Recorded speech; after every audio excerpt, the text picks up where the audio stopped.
At family dinner, my niece sneered, "We don't sit with your kind." They all laughed. What they didn't know? I own every property they live in. What happened next was beautiful. Hey, Reddit. My brother's family treated my wife like garbage at a family dinner because of where she's from. Called us those people right to our faces while the whole family nodded along.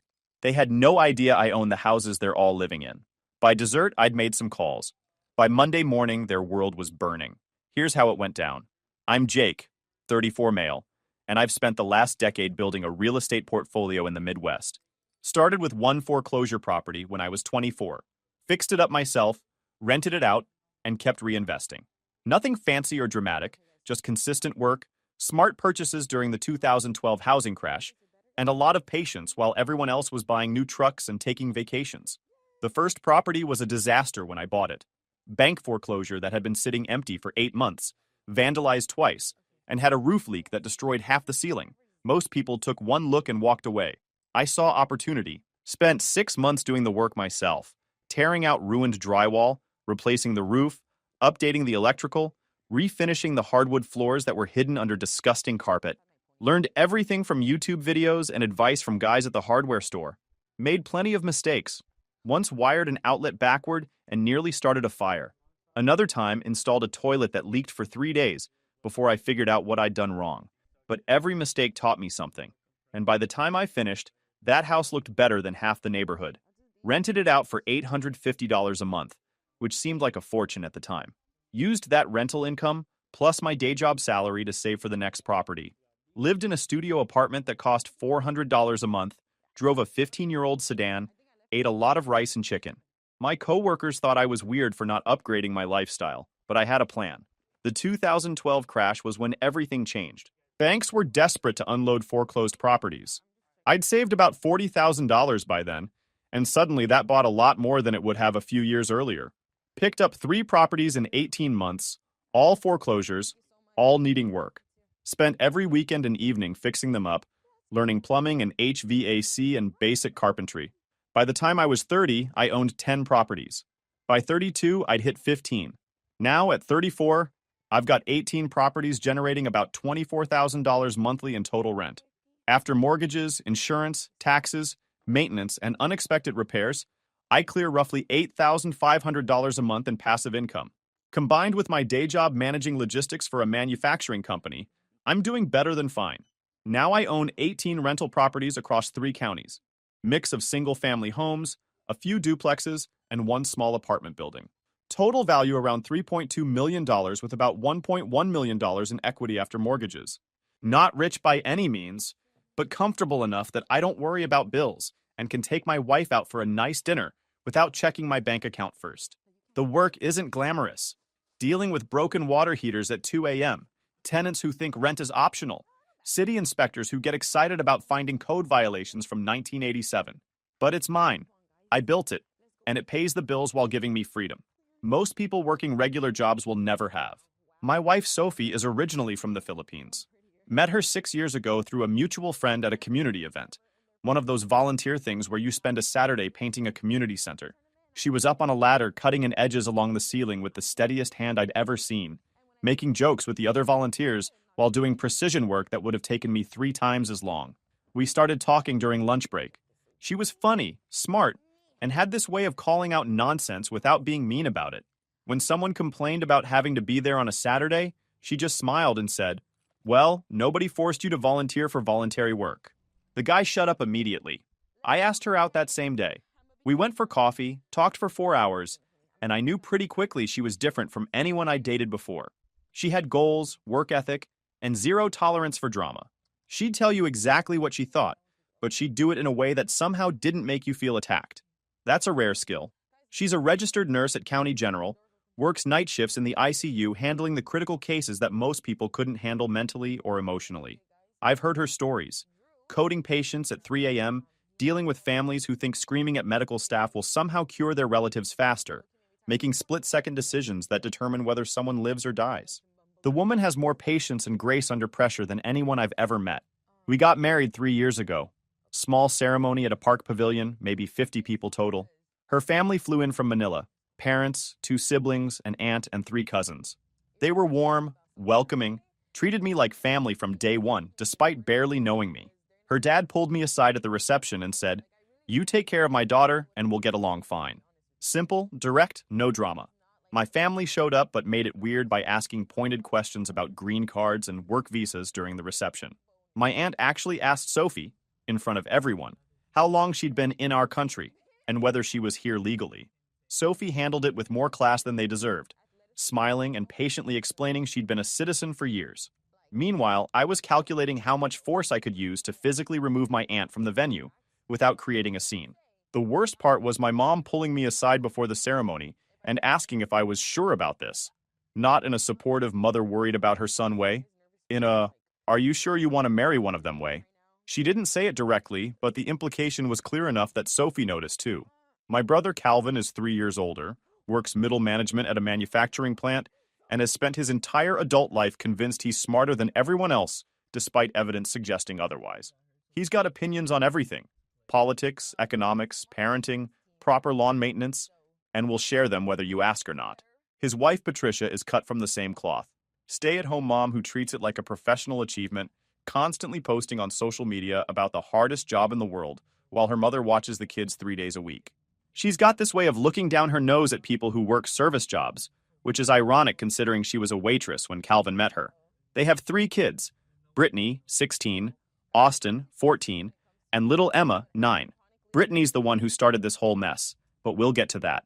My parents are what you'd call Midwest traditional, which is code for quietly racist while insisting they're not.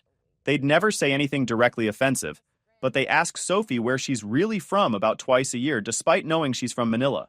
They compliment her English like it's surprising she can form complete sentences. Dad once told me I was brave for marrying someone from a different culture, like I'd adopted a rescue dog instead of marrying a fully functional adult woman. The family dynamics have always been strained, but manageable. Sunday dinners at my parents' place, awkward small talk, me biting my tongue when someone said something ignorant, then going home and venting to Sophie, who'd just shrug and say she'd dealt with worse at the hospital. Here's what made the situation extra complicated. I own properties that several family members live in. My parents' house? I bought it for them 5 years ago when they were facing foreclosure after Dad's medical bills from his heart surgery piled up. Paid $140,000 cash, put the deed in my name, let them live there rent-free. They think they still own it because I never corrected that assumption. Seemed easier than dealing with the pride issues. Calvin and Patricia's place? I bought it as an investment property in 2019. A nice 4-bedroom in a good school district. They'd been renting from a landlord who was selling, so I bought it and let them stay at the same rent they'd been paying. $1,400 a month for a house that should rent for $2,200. Family discount, you know? They have no idea I'm their landlord. Their rent checks go to a property management company I use, so they just think they got lucky with a reasonable landlord who never raises the rent. My uncle Howard, Dad's brother, and his wife Kelly, they rent a duplex I own on the east side of town.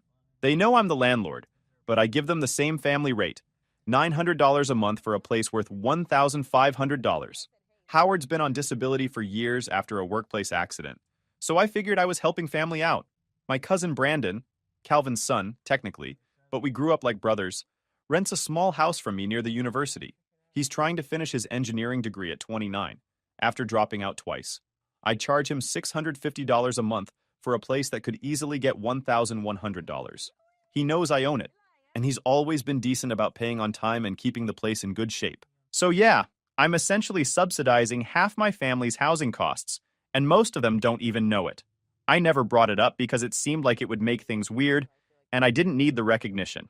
Just felt good to help out family members who were struggling. That was before the dinner. Last month, my mom called and said we were doing a big family dinner at her place. Calvin's birthday was coming up, and she wanted everyone together. I almost said no. These things are usually uncomfortable. But Sophie insisted we should go because family's important, and maybe things would be better this time. Spoiler alert, things were not better this time. We showed up at 6 p.m. with a nice bottle of grape juice, for them since we don't drink, and a homemade cake Sophie had spent 3 hours decorating. Chocolate cake with buttercream frosting, piped roses around the edges, "Happy Birthday, Calvin," written in perfect script across the top. The woman went above and beyond, trying to win over people who'd already decided not to like her. I'd watched her in our kitchen that afternoon, carefully measuring ingredients, testing the frosting consistency, redoing one of the roses 3 times because it wasn't perfect enough. When I asked why she was going to so much trouble for people who barely acknowledged her existence, she just shrugged and said, maybe this time would be different. Maybe if she tried hard enough, they'd finally see her as family. I didn't have the heart to tell her I'd lost that hope years ago. The first sign of trouble was when we walked in, and Brittany was sitting in the living room with 2 of her friends, both blonde, both wearing expensive clothes, both looking us up and down like we were door-to-door salespeople instead of family members. I'd known this was Calvin's birthday dinner. I didn't realize it was also some kind of Sweet 16 planning party for Brittany. "Oh, you're here," Patricia said when she saw us. Like our presence was unexpected despite the specific invitation, with a specific time that Mom had confirmed twice. "We're running a bit behind. Calvin's still getting ready." Behind wasn't the word for it. The party was clearly in full swing. Music playing, food already set out, people laughing and talking. We were just the last people they'd wanted to actually show up. The house looked great, by the way. New furniture in the living room, one of those expensive sectionals from the furniture store that advertises during football games. Fresh paint in the dining room in that trendy gray color everyone's using now. Landscaping outside, that must have cost a few thousand. Professional flower beds, new shrubs, decorative rocks arranged in patterns that screamed, "We hired someone." All funded by below-market rent on a house I owned. But who's counting? I'd bought that house as an investment property in 2019 for $185,000. Put $40,000 down, rented it to them for $1,400 a month when comparable places in that school district were going for $2,200 to $2,400. They'd been there 4 years now, and I'd never raised the rent once. Basically gave them a free $800 to $1,000 every single month while they redecorated with money they saved by not paying market rate. Sophie offered to help in the kitchen, but Patricia waved her off with this fake smile that didn't reach her eyes. "Oh no, we have everything under control. Why don't you just wait in the living room?" Translation: we don't need help from you people. So we sat on the new sectional in the living room, while Brittany and her friends giggled and whispered across from us. I could hear fragments of their conversation, even though they were pretending to be subtle. "Is that his wife? She looks so young. I heard she's not even from here. My mom says she probably just wanted a green card." Sophie heard it too. She just smiled and scrolled through her phone, pretending not to notice. The woman has dealt with worse in hospital waiting rooms. Families who refuse to let her touch their sick relatives because of how she looks. Patients who demand American nurses. Doctors who assume she's a medical assistant instead of an RN with 10 years of experience. But I could see the tension in her shoulders. The way she was breathing just a little too carefully. The tight smile that meant she was swallowing something she wanted to say. I reached over and squeezed her hand. She squeezed back but didn't look up from her phone. After about 20 minutes of uncomfortable sitting while the party continued around us like we were invisible, Patricia finally announced dinner was ready. Everyone started moving toward the dining room, and that's when I saw the setup. When it was finally time to eat, Patricia had set up a beautiful dining room table. Looked like something from a magazine spread or one of those home decorating shows Sophie watches. Good china, the kind with gold trim that you only use for special occasions. Cloth napkins folded into shapes that probably had names. Centerpiece with fresh flowers that definitely came from an actual florist, not the grocery store. She'd gone all out. There were name cards at each seat, fancy calligraphy name cards in little silver holders. Everyone else was at the main dining table. Mom and Dad at the heads, Calvin and Patricia in the places of honor as birthday boy and hostess. Austin and Emma on one side, Uncle Howard and Aunt Kelly across from them. Brandon next to some of Patricia's relatives I'd never met. Some of Brittany's friends were even seated at the main table. Probably 15 people total, all seated in the formal dining room with the good china and the flowers and the cloth napkins. Sophie and I had name cards too, at a small folding table, the kind you get at a hardware store for $10. In the hallway, next to the coat closet and the bathroom, close enough to hear the conversation, but far enough away to make it clear we weren't part of it. I stood there staring at this setup thinking I'd misunderstood something. Maybe the main table was genuinely full and this was the overflow seating? But no, there were 2 empty chairs at the main table, one on each side, and the folding table was clearly set up as an afterthought. One of those plastic numbers with the metal legs that wobbled on uneven ground. "What's this?" I asked Patricia, my voice level. "Oh, we ran out of room at the big table," she said breezily, not making eye contact. "But don't worry, you'll still be able to hear all the conversation. We didn't want you to feel left out." Left out, while literally leaving us out. Sophie touched my arm gently. "It's fine. she said quietly, in that voice she uses when something's very much not fine, but she's trying to keep the peace. Let's just sit. But I was still processing the visual, still trying to make sense of how we'd gone from family members to hallway overflow seating. Everyone else at the nice table with the good china and cloth napkins and fresh flowers. Sophie and I at a plastic folding table with paper plates and plastic forks like we were at a kid's birthday party at a park. My mom was already seated, carefully not looking in our direction. My dad was studying his water glass like it contained the meaning of life. Uncle Howard and Aunt Kelly exchanged uncomfortable glances, but said nothing.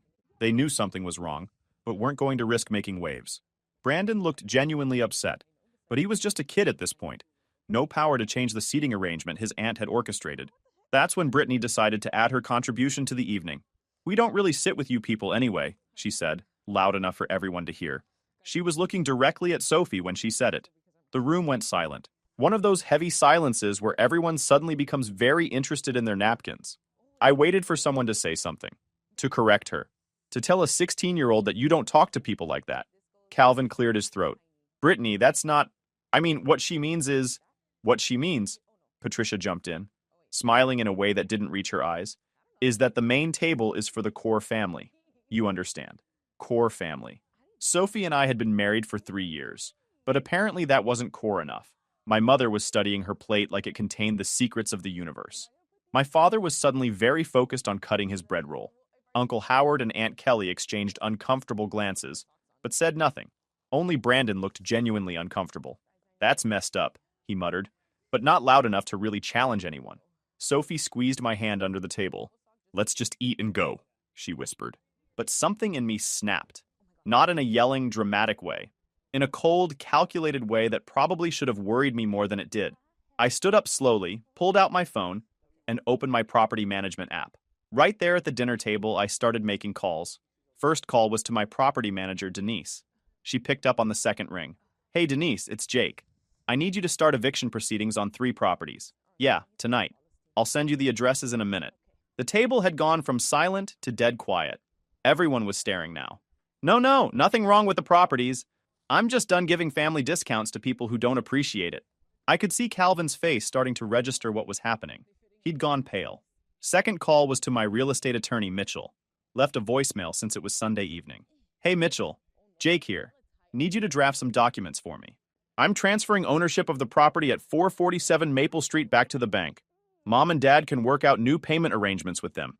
I'll explain tomorrow." My mother actually gasped. My father's face had gone red. Third call was to my accountant.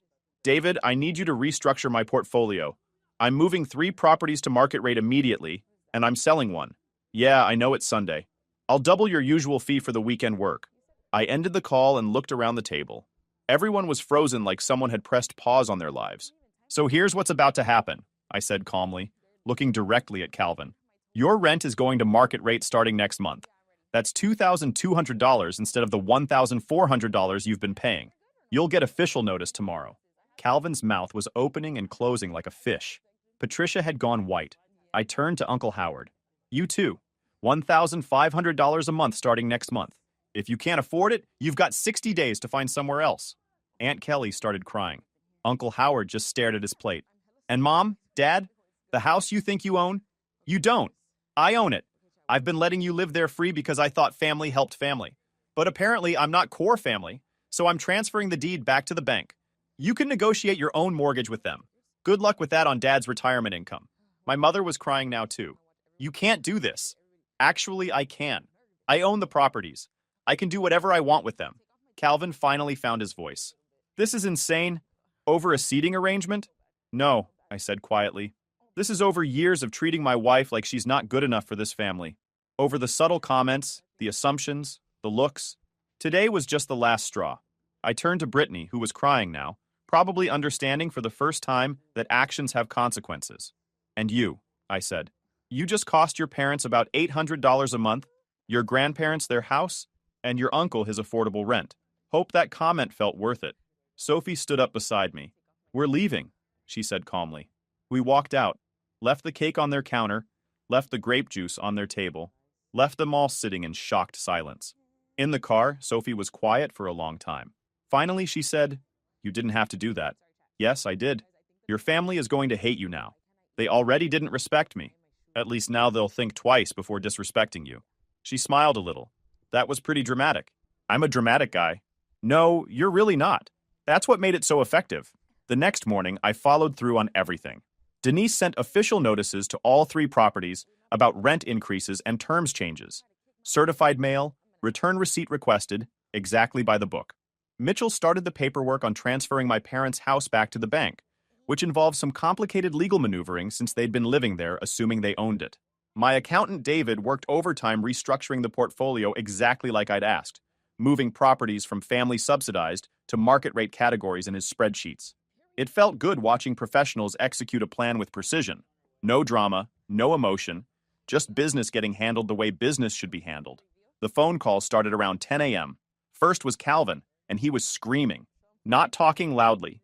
Actual full-volume screaming about how I was destroying his family over nothing, how I was being petty and vindictive, how this was going to ruin everything they'd built. I let him vent for about 30 seconds while I sipped my coffee and checked my email, then calmly interrupted him. Calvin, market rate for your house is actually $2,400 a month. I'm being generous by only charging $2,200. You're still getting a family discount, just a smaller one. You can take it or leave it. He sputtered something about not being able to afford it, about having 3 kids and a mortgage. Except he didn't have a mortgage. He had a landlord. Me. And the landlord was adjusting rent to reflect actual market conditions. Where else are we supposed to go? He demanded. That's not my problem. You've got 30 days to decide. Pay the new rate or move out. Your choice. He took it, obviously. Where else was he going to find a 4-bedroom in that school district for that price? Comparable houses were renting for hundreds more, and he'd have to come up with security deposits and moving costs. He was trapped by his own financial mismanagement, and my generosity had been the only thing keeping him afloat. My mother called next, crying and saying I was breaking her heart. Full waterworks, sobbing about how she never thought her own son would do this to his parents, about how disappointed my late grandmother would be, about how family was supposed to take care of family. I reminded her she'd watched her granddaughter insult my wife at a family dinner, and said absolutely nothing. 0 words of correction, 0 acknowledgement that it was wrong, 0 defense of a daughter-in-law who'd done nothing but try to fit in for 3 years. She claimed she hadn't heard it clearly, said the room was noisy, said she was focused on the food, said she couldn't be expected to monitor every teenage comment. All lies that we both knew were lies. You heard it, Mom. You all heard it. You just didn't care enough to say anything. I hung up while she was mid-sob. My father called an hour later, trying the authoritative parent voice he'd used on me my whole childhood. The stern, disappointed tone that used to make me want to fix whatever I'd done wrong and earn back his approval.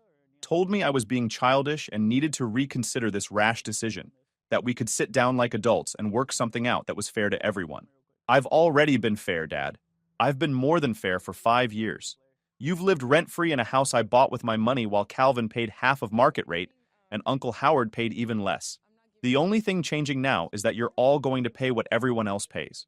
He tried arguing that family was different, that you don't treat family like business transactions, that there should be some loyalty and consideration for the people who raised me. I told him I'd reconsidered plenty. Specifically, I'd reconsidered subsidizing the housing of people who didn't respect my marriage. He could either work out a mortgage with the bank or find somewhere else to live. Those were his options, and they weren't changing no matter how many guilt trips he tried. You're making a huge mistake, he said, voice hard. The only mistake I made was thinking you'd ever see Sophie as family. I hung up. Uncle Howard called around noon and was actually apologetic, which caught me off guard. Said he understood why I was angry. Said he'd been meaning to say something at the dinner, but didn't want to cause drama in front of everyone. Claimed he'd planned to pull Calvin aside afterward and talk to him about how they'd treated us. I appreciated the honesty, but told him the rent increase was staying. Truth was, Howard could afford it if he cut back on the toys he'd accumulated over the years. The boat he never used sat in his driveway under a tarp 11 months a year. The RV they'd taken on 2 trips in 5 years. The motorcycle that mostly just leaked oil on the driveway. He had plenty of discretionary income. He just didn't want to redirect it toward actually paying fair rent. I get it, he said quietly. We screwed up. Kelly and I both saw what was happening and should have spoken up. Yeah, you should have. For what it's worth, we both like Sophie. She's good people. Then maybe act like it next time. We ended the call on decent terms, but the rent increase stood. Brandon called last and was surprisingly supportive. Said what happened at dinner was terrible, and he didn't blame me one bit for doing what I did. He'd been uncomfortable the whole time watching Sophie and me get segregated to the hallway table, but he was just a cousin trying to finish school, and didn't feel like he had the standing to call out his aunt and uncle. I told him his rent wasn't changing. He'd always been respectful and decent, paid on time, took care of the property, and never once made Sophie feel unwelcome. I was happy to keep helping him finish his engineering degree with below-market rent, because he'd earned it by being an actual decent human being. He actually offered to pay more, said it didn't feel right getting special treatment when everyone else was losing it. You're not getting special treatment, I told him. You're getting rewarded for basic human decency. The fact that seems special says everything about the rest of this family. He laughed at that, said he'd keep his head down and finish school. I told him to come over for dinner sometime. Sophie would enjoy cooking for someone who actually appreciated her. The family group chat exploded. I muted it and didn't read any of the messages. 3 days later, Patricia showed up at my office. She'd clearly been crying, makeup smeared, looking nothing like her usual put-together self. "Can we talk?" she asked.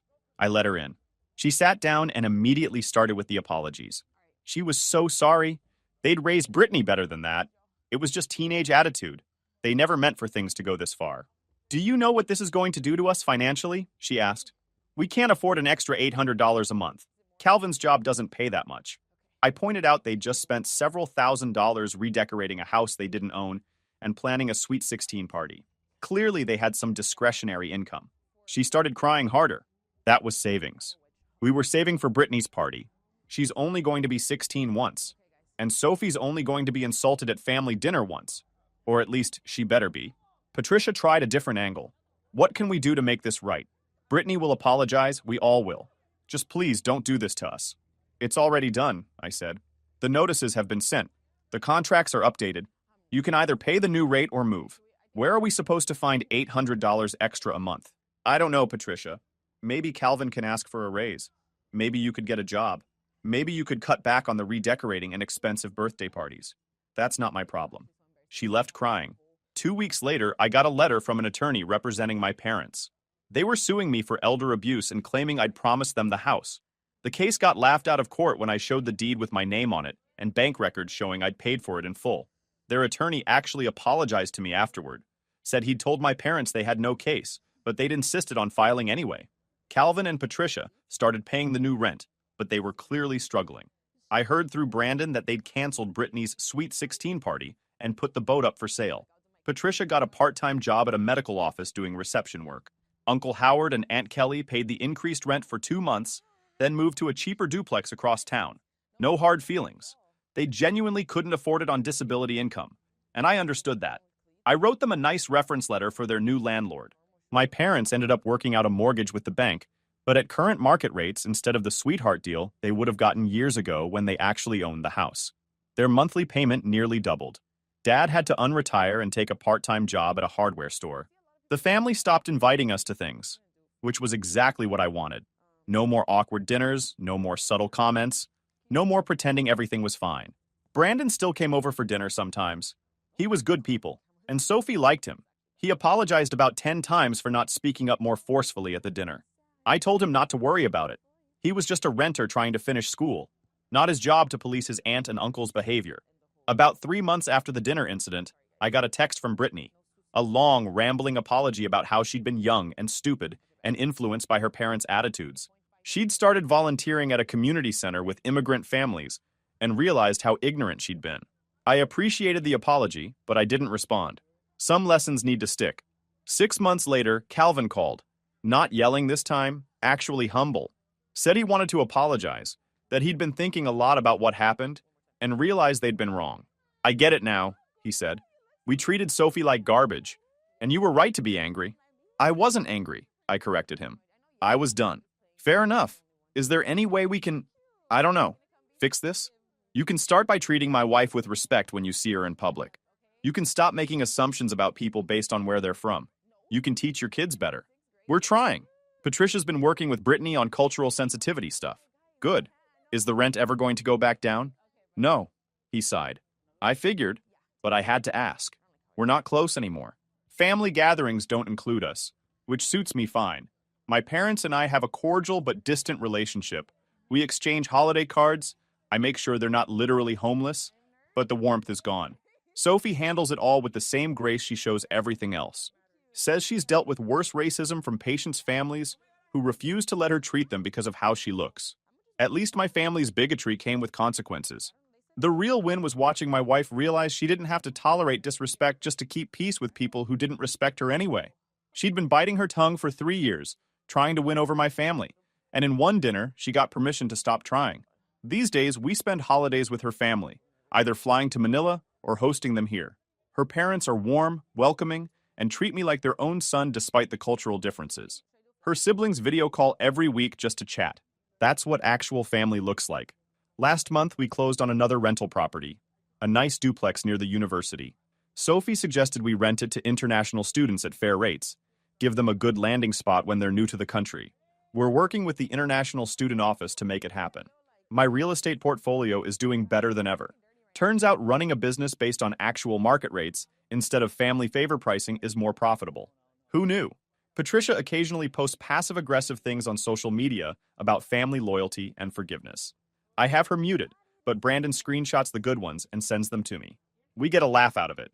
Brittany graduated high school last month. I sent a card with a $50 gift card to a bookstore. Small gesture, but it felt right.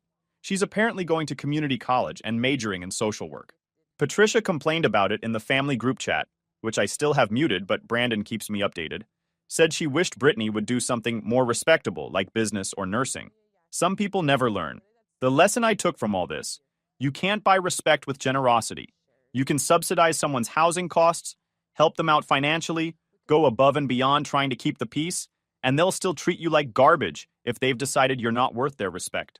But you can absolutely charge market rates to people who don't appreciate the discount.